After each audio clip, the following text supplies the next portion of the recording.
ইনশাআল্লাহ চাঁদাবাজি করবো না, কাউকে চাঁদাবাজি করতে দেব না। যেই বাংলাদেশে আমরা কোথাও আমাদের লোকগুলা ঘুষ হাতে তুলে নেবে না এবং ঘুষের জন্য যে হাত বাড়াবে তার হাত অবশ করে দেওয়া হবে, এই বাংলাদেশটাই চাই।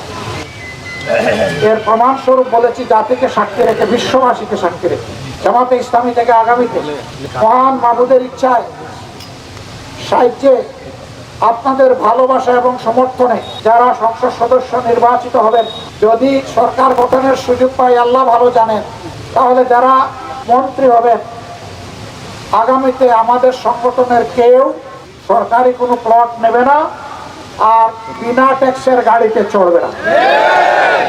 বলবেন যে আপনারা নিজেকে সামলান, বাকিটা কি করবেন? আগে ঘর সামলাই, তারপরে বাইরেও সামলাবো ইনশাআল্লাহ। এক দেশে দুই আইন চলবে না, আমরা যখন নিব না কাউকে নিতেও দেব না। বর্জন করব সংসদের ভিতরে, বর্জন করব রাজপথে, বর্জন করব আপনাদেরকে সাথে।